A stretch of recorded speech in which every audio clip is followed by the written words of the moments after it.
الحمد لله رب العالمين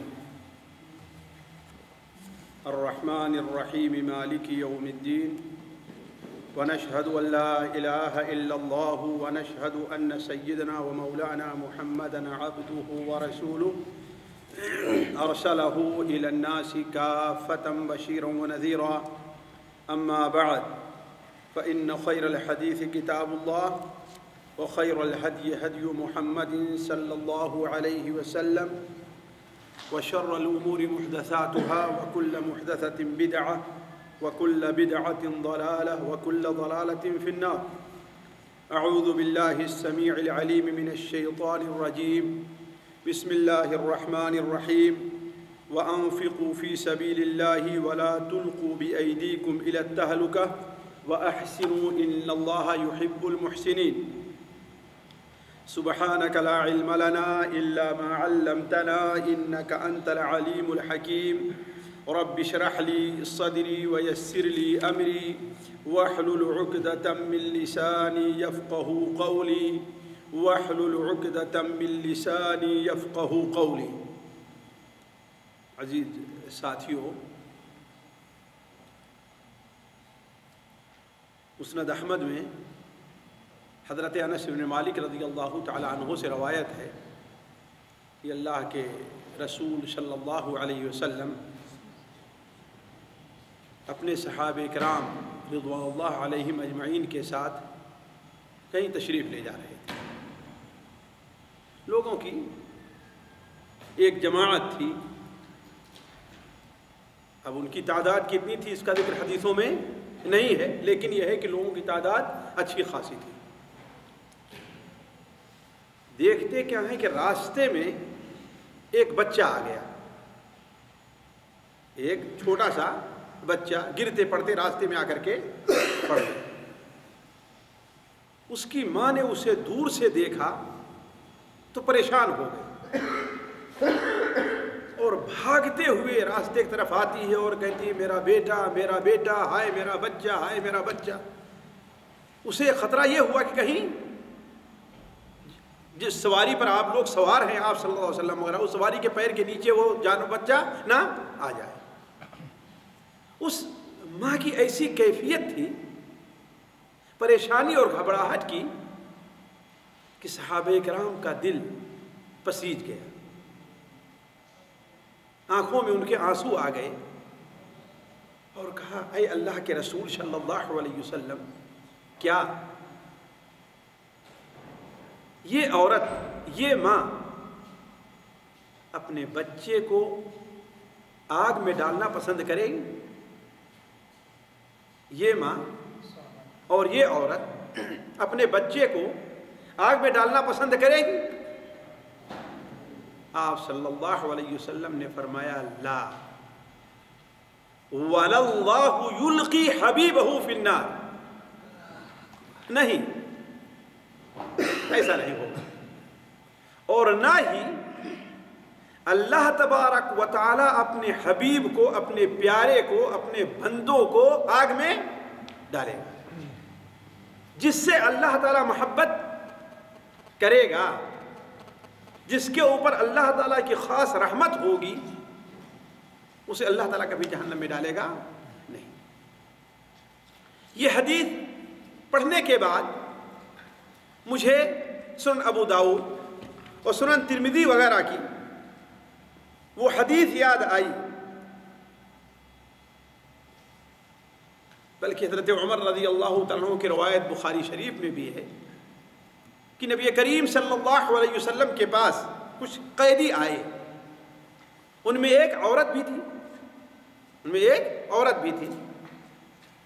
جب قید میں آئے ہیں، ظاہر بات کہیں مسلمانوں نے حملہ کیا، لوگ گرفتار ہوئے، سارے لوگ پکڑ کر کے لے آئے گئے.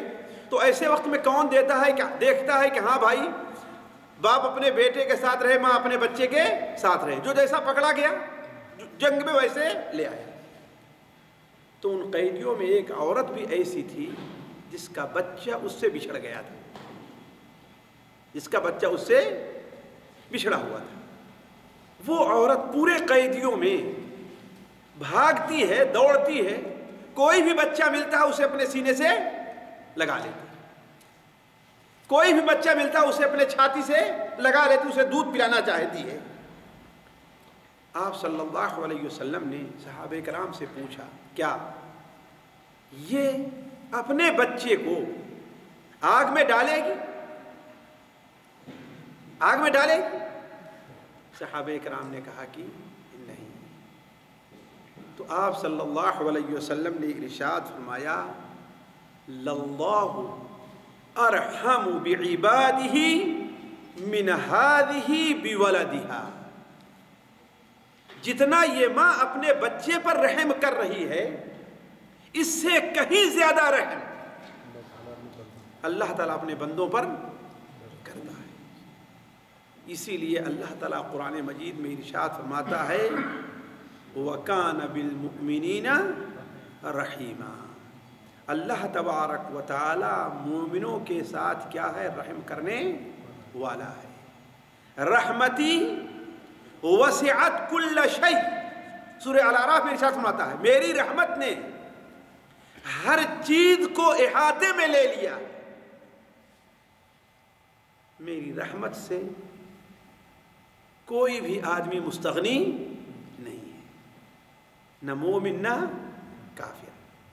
لیکن فَسَأَكْتُبُهَا لِلَّذِينَ يَتَّقُونَ، یہ نعمت قیامت کے دن انہی لوگوں کے لیے ہوگی جو اللہ تبارک و تعالیٰ سے ڈرتے رہے، نماز پڑھے، زکوٰۃ دیے، نبی صلی اللہ علیہ وسلم کی اتباع کی۔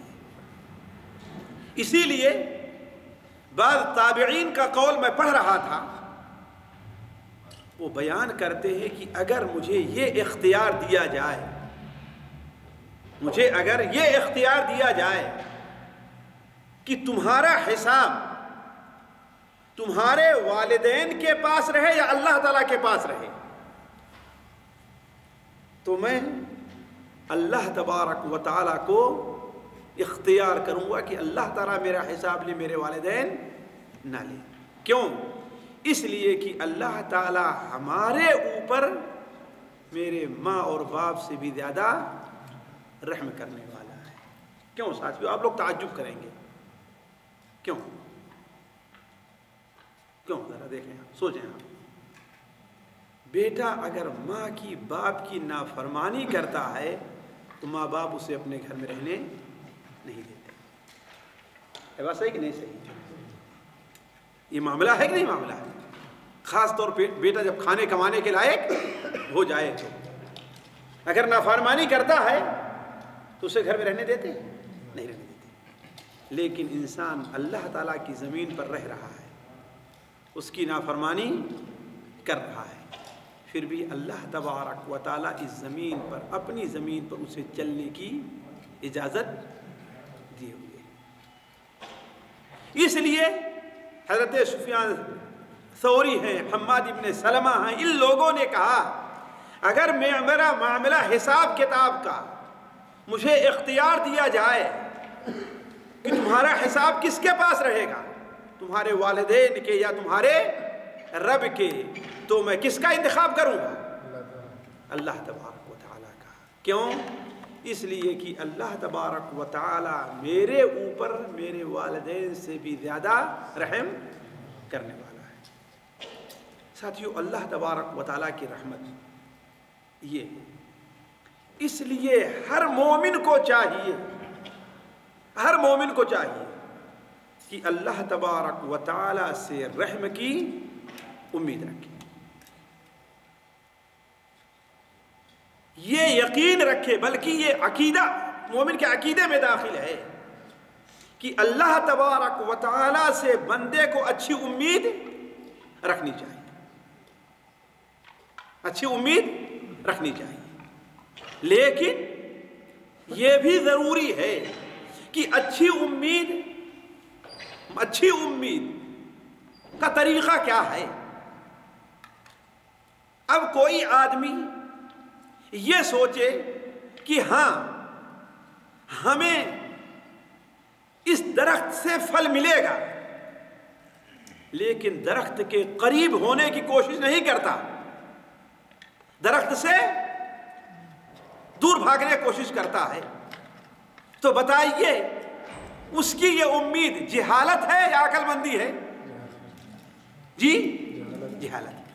اب کوئی آدمی اللہ تعالیٰ کے دربار سے دور بھاگتا رہے، اللہ تعالیٰ کے قریب آنے کی کوشش نہ کرے، اللہ تبارک و تعالیٰ کے نزدیک ہونے کے ذرائع استعمال نہ کرے، اور پھر بھی اللہ تعالیٰ کی رحمت کی امید رکھے، یہ کیا ہے؟ عقل مندی ہے کہ بیوقوفی ہے؟ بیوقوفی۔ تو اللہ تبارک و تعالیٰ اپنے بندوں پر ان کی ماؤں سے بھی زیادہ رحیم ہے۔ تو یہی سے ہم نے کہا کہ ایک ہمارے عقیدے کی بات ہے، ہمارے اور آپ کے، کہ اللہ تبارک و تعالیٰ کے بارے میں مومن کو امید، اچھی امید اور حسن ظن کا شکار رہنا چاہیے۔ حسن ظن یعنی اچھا، کہ اللہ کے بارے میں کیا رکھے؟ اچھی امید رکھے کہ اللہ میرے ساتھ اچھا برتاؤ کرے گا، اللہ تعالیٰ مجھے معاف کرے گا، اللہ تعالیٰ مجھے جہنم میں نہیں ڈالے گا، اللہ تعالیٰ مجھے بھوکا نہیں رکھے گا۔ یہ وسائل انسان استعمال کرے اور اللہ تعالیٰ سے یہ امید رکھے۔ اور ساتھیوں، یہ مومن کے عقیدے میں داخل ہے۔ اسی لیے صحیح مسلم شریف میں ہے کہ نبی کریم صلی اللہ علیہ وسلم کی وفات میں صرف 5 دن باقی تھے۔ کتنا؟ صرف 5 دن باقی تھے۔ حضرت جابر بن عبداللہ کی روایت ہے کہ نبی کریم صلی اللہ علیہ وسلم نے ارشاد فرمایا، تم میں سے کسی کو موت نہ آئے مگر اس حال میں کہ وہ اللہ تعالیٰ کے بارے میں اچھا گمان رکھ رہا ہے، اللہ سے اچھی امید باندھے ہوئے ہے۔ اور اس امید کی ساتھیوں اس قدر اہمیت ہے کہ حدیث قدسی میں اللہ تعالیٰ ارشاد فرماتا ہے، صحیح بخاری شریف وغیرہ میں ہے، انا عند ظن عبدی بی، میں اپنے بندے کے گمان کے مطابق اس کے ساتھ معاملہ کروں گا۔ جو میرے بارے میں اچھا گمان رکھے گا اس کے ساتھ میں اچھائی کا معاملہ کروں گا، اور جو میرے بارے میں بدگمانی کا شکار ہوگا اس کے ساتھ ویسا ہی معاملہ میں کروں گا۔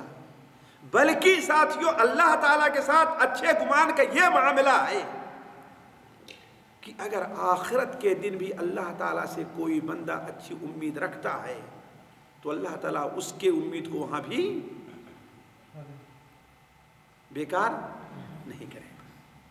صحیح مسلم شریف میں ایک حدیث ہے کہ اللہ کے رسول صلی اللہ علیہ وسلم نے ارشاد فرمایا کہ اللہ تبارک و تعالیٰ قیامت کے دن 4 آدمیوں کو جہنم سے نکالنے کا حکم دے گا۔ کتنوں کو؟ 4۔ جہنم سے نکال کر کے جب لائے جائیں گے ان سے کچھ سوال جواب ہوگا۔ یہ دیکھیے ساتھیوں، انسان کو اللہ تعالیٰ وسائل استعمال کرنے کے بعد اللہ تعالیٰ کے بارے میں بدگمانی کا شکار نہیں ہونا چاہیے۔ ابھی میں وہ چیزیں ذکر کروں گا جہاں پر انسان، ہم اور آپ فیل ہوتے ہیں، اللہ سے بدگمانی رکھتے ہیں۔ جو 4 آدمی جب حاضر ہوں گے تو اللہ تبارک و تعالیٰ ان سے سوال کچھ کرے گا، سوال کرنے کے بعد پھر حکم دے گا کہ جاؤ تم لوگ کہاں؟ جہنم میں چلے جاؤ۔ جائیں گے اس لیے کہ وہاں اللہ تعالیٰ کی نافرمانی کی طاقت کسی کے پاس نہیں رہے گی۔ ایک بندہ جاتا رہے گا، پیچھے مڑ کر کے دیکھتا رہے گا، جاتا رہے گا، ٹھہرے گا اپنی جگہ پر، جاتا رہے گا، پیچھے مڑ کر کے دیکھے گا، اور جب جہنم کے بالکل قریب پہنچ جائے گا تو مڑ کر کے کہے گا کہ اے اللہ تعالیٰ، مجھے یہ امید نہیں تھی کہ تو مجھے جہنم سے نکالنے کے بعد دوبارہ جہنم میں داخل کرے گا۔ اے اللہ تعالیٰ، مجھے یہ امید نہیں تھی کہ جہنم سے جب تو مجھے نکال لے گا تو مجھے تو جہنم میں داخل کرے گا۔ اللہ تعالیٰ فرمائے گا کہ میرے اس بندے کو جنت میں داخل کر دو، جیسا اس نے میرے بارے میں گمان رکھا میں اس کے ساتھ ویسا ہی معاملہ کروں گا۔ ساتھیوں، اللہ تبارک و تعالیٰ کے بارے میں بندے کو ہر حال میں، جس حال میں بھی ہے، اچھے گمان رکھنا چاہیے. لیکن مشکل ہے ساتھیوں، بڑی مصیبت ہے کہ ہم میں سے عام طور پر بہت سے لوگ اس امتحان میں فیل ہو جاتے ہیں. اللہ تعالیٰ کے ساتھ اچھے گمان کے بجائے کیا گمان رکھتے ہیں؟ بدگمانی کے شکار. حتیٰ کہ اچھے اچھے پڑھے لکھے لوگ، نمازی اور پرہیزگار لوگ اگر اپنا حساب لگائیں اور اپنے دل کو ٹٹولیں تو وہ اللہ تبارک و تعالیٰ کے بارے میں بدظنی کے شکار ہیں. میں چند باتیں اس سلسلے میں رکھتا ہوں کہ مثال کے طور پر انسان کے اللہ تعالیٰ کے بارے میں حسن ظن کا، اچھے گمان کا امتحان کہاں کہاں ہوتا ہے. اور خصوصی طور پر ساتھیوں انہی چیزوں کا ہم نے انتخاب کیا ہے جو ہم میں سے ہر شخص کی ضرورت ہے. ہماری بھی ہے، آپ کی بھی ہے، آپ کی بھی ہے، آپ کی بھی ہے، آپ کی بھی ہے. کسی کی وہ ضرورت سے خارج نہیں. پہلی چیز جہاں ہمارے اور آپ کے اس عقیدے کا امتحان ہوتا ہے کہ آیا اس عقیدے میں یہ پورا ہے کہ نہیں پورا ہے، یا دوسرے الفاظ میں یہ کہیے کہ اس موقع پر بندے کو اللہ تبارک و تعالیٰ سے امید اور اللہ تبارک و تعالیٰ سے حسن ظن کا دامن نہیں چھوڑنا چاہیے، کسی بھی حالت میں نہیں چھوڑنا چاہیے. پہلا موقع ساتھیوں ہے دعا کا. پہلا موقع کس چیز کا ہے؟ دعا کا. دعا کرنا یہ بڑی اہم عبادت ہے. بلکہ دعا کیا ہے؟ عبادت کا مغز اور اصل ہے. دعا سے بڑی اور عبادت کوئی نہیں ہے. اسی لیے وہ مقام، وہ حالت جس حالت میں بندہ اللہ تعالیٰ کے سب سے زیادہ قریب ہوتا ہے، وہ کون سی حالت ہے؟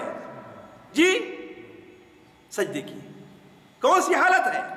سجدے کی ہے. اس حالت میں کثرت سے دعا کرنے کا حکم دیا گیا ہے. یہ الگ بات ہے کہ آج امت نے اس کو چھوڑ دیا ہے. الا ماشاء اللہ آپ نے کبھی کسی کو سجدہ میں دعا کرتے دیکھا ہے؟ مشکل سے 3 بار بھی سبحان اللہ، 4 سبحان ربی الاعلی نہیں پڑھے گا اور اٹھ کھڑے ہو گئے. ہے بات صحیح کہ نہیں؟ چاہے فرض نماز ہو یا سنت نماز. جبکہ وہ سب سے اہم موقع ہے کہ انسان وَأَمَّا السُّجُودُ فَأَكْثِرُوا فِيهِ مِنَ الدُّعَاءِ فَقَمِنٌ أَن يُسْتَجَابَ لَكُمْ. صحیح مسلم شریف میں روایت ہے. اور سجدے میں تم کثرت سے اللہ تعالیٰ سے دعائیں کرو، کثرت سے دعائیں کرو.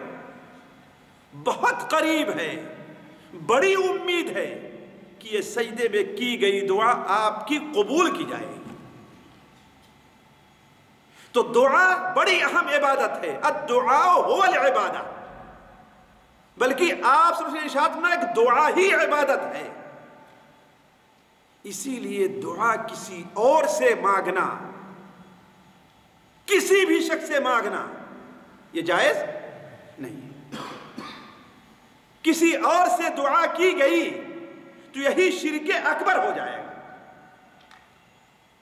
یہ بڑی مصیبت. الگ بات ہے کہ آج ہماری امت کا بہت بڑا طبقہ یا اللہ کے نعرے تو کم لگاتا ہے، لیکن یا علی مدد، یا غوث، یا فلان کے نعرے زیادہ ہے. بات صحیح کہ نہیں صحیح ہے؟ آخر اس سے بڑی دعا اور کیا ہوگی؟ یہی تو دعا ہے نا. اللہ تعالیٰ کیا، اللہ کے رسول کیا بیان فرماتے ہیں؟ الدعاء هو العبادہ. صحیح سنن ترمذی میں روایت ہے کہ دعا ہی کیا ہے؟ اصل عبادت ہے. یعنی دعا کسی اور سے نہیں کی جانی چاہیے.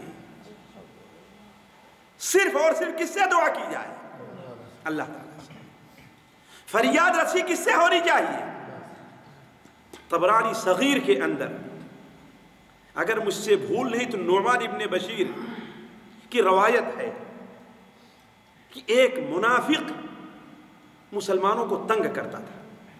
تکلیف دیتا تھا۔ ایک بار مسلمانوں نے کہا ذرا دیکھیے صحیح توحید کیا ہے۔ مسلمانوں نے کہا آپس میں چلو اس کی فریاد کس سے کرتے ہیں ہم؟ جی اللہ کے رسول صلی اللہ علیہ وسلم، نستغیث برسول اللہ صلی اللہ علیہ وسلم، کس سے فریاد کرتے ہیں ہم؟ جی اللہ کے رسول صلی اللہ علیہ وسلم۔